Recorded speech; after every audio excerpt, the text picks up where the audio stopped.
Vamos falar mais sobre os compromissos que devem ser assumidos pelo Brasil, esse cenário de urgência climática, com o especialista em mudanças climáticas da WWF, Alexandre Prado, já aqui ao meu lado. Tudo bom, Alexandre? Bom dia. Bom dia, tudo ótimo. Alexandre, vamos lá, né? A gente tem agora esse compromisso anunciado pela União Europeia dessa redução de emissões em 90% até 2040, e a gente aguarda o que outros países vão anunciar nos próximos dias. Oficialmente, teremos as negociações acontecendo aqui na Blue Zone a partir de segunda-feira. Vale destacar todas as discussões e os discursos que aconteceram no primeiro dia da cúpula dos chefes de Estado, que dá o tom do que vem por aí. Tivemos, por exemplo, Antônio Guterres, que é o secretário-geral da ONU, dizendo: essa é a COP da implementação. E isso a gente tem ouvido bastante aqui nos corredores da Blue Zone. Alexandre, o quão urgente é esse cenário? É muito urgente, né? O recado do Guterres, do Fabius também, que foi o presidente da COP de Paris, que foi muito relevante. E essa é a COP da implementação. Quando o Brasil colocou o anúncio, e depois esse ano já com a presidência da COP, implementação, implementação, implementação. O que isso quer dizer? Além de todas as NDCs, os compromissos, como você falou, da União Europeia, o Brasil que apresentou ainda no ano passado, o compromisso tem que ser implementado. Então, você tem que ter compromissos ambiciosos e tem que ter implementação acontecendo de uma forma rápida, porque a velocidade das mudanças climáticas, o efeito das mudanças climáticas estão sendo muito mais rápidos do que a nossa capacidade de negociação. Tanto que a gente traz a informação que também foi destacada, inclusive pelo próprio Guterres, com relação às altas temperaturas. Quando a gente fala de acordo, há um compromisso de estabelecer um limite máximo de aumento da temperatura de até 1,5 graus. Passamos desse limite no ano passado. Como estamos caminhando agora em 2025 e o que isso significa, Alexandre, para a vida no planeta? Ontem já saiu o relatório da Organização Mundial de Meteorologia, até a técnica apresentou ontem aqui. É um cenário muito parecido com o do ano passado, então, e é muito catastrófico. Já 1,5 é muito alto, e tem um gap, tem uma análise de 6 anos atrás que falava entre 1,5 e 2, o que isso significa.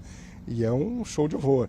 Acima de 2 é pior, né? Então, a gente já sente isso, né? O Brasil, infelizmente, o ano passado, que foi pródigo nisso, a gente teve 2 casos muito extremos, que foi as enchentes no Rio Grande do Sul e a seca aqui na Amazônia. Então, a gente já sabe o que é isso, sabe o custo social disso, sabe quem sofre mais por isso, e depois o que a gente não consegue mensurar é como isso carrega ao longo do tempo, né? Então, você pega no caso do Rio Grande do Sul, você tem todo o desastre em si, né? Como você lida com o desastre, mas essa conta vai chegando ao longo dos anos, porque você tem que recuperar aquelas áreas, tem que recolocar aquelas pessoas. Então, isso é um custo que ele arrasta.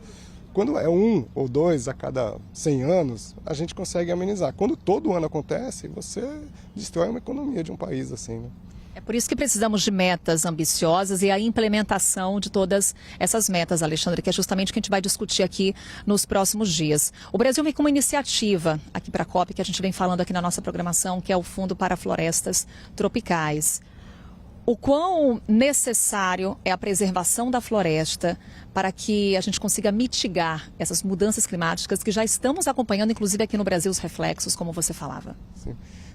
As mudanças climáticas, elas têm sempre as emissões de gases de efeito estufa. De onde quais são as principais fontes?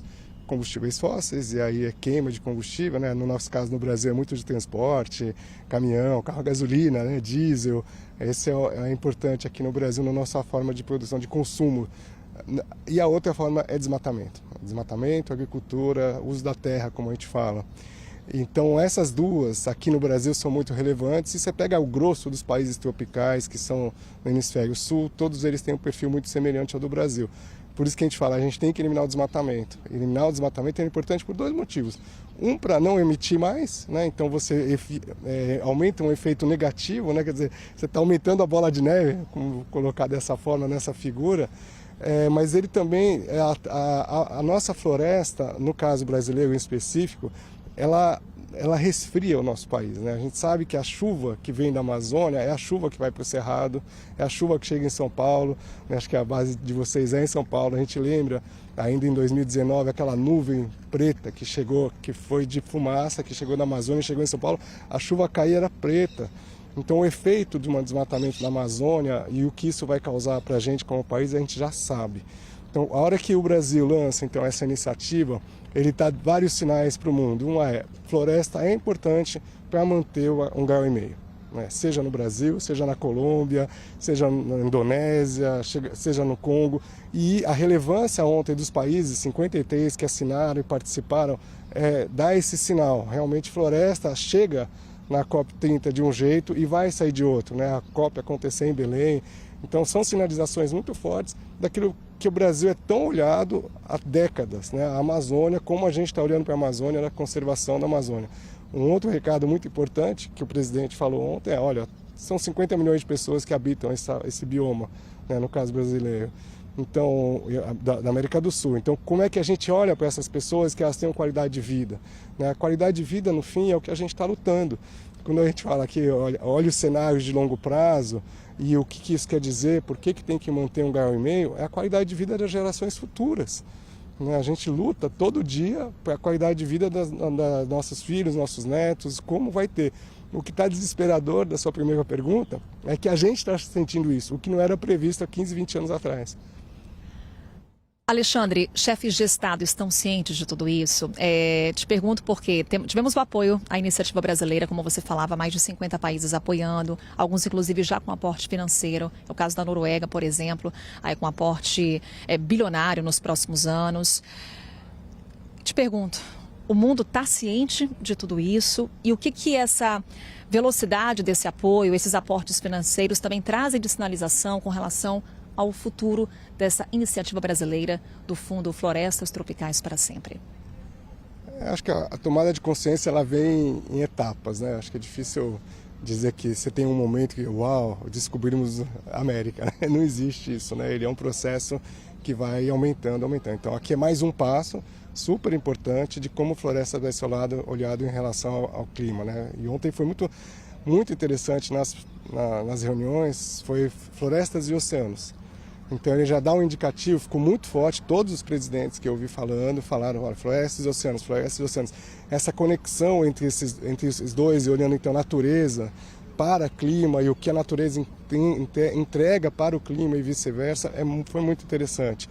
Então é um aumento de consciência, esse é o processo, né? Antes você ia fechando em bloquinhos, agora esse bloquinho você vê que é uma integração e como isso integra para o clima como um todo. E eu acho que assim vai ser, né? Acho que aqui é importante que ele dá um passo maior, vamos dizer assim, a gente vai dando passos pequenininhos, né? Se você pensar as últimas 3 COPs, né? 2022 foi em Glasgow, na Escócia, lugar frio pra caramba, depois, né, foi Egito, aí depois Dubai, Azerbaijão e aí Brasil. Né? Então ele dá um passo grande porque os outros países não tinham floresta, né? Nessa escala, não tinha isso completo. No caso do Brasil faz todo sentido. Então ele dá um passo grande, mas é mais um passo.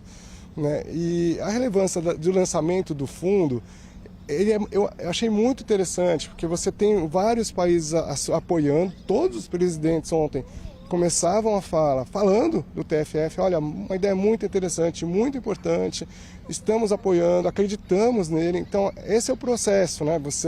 Difícil imaginar que sem a confiança isso andaria. Com a confiança, isso foi importante ontem, é a confiança dada pelos líderes globais de que o TFF se propõe a ser um mecanismo de implementação de conservação da floresta. E acho que essa é uma sinalização muito boa.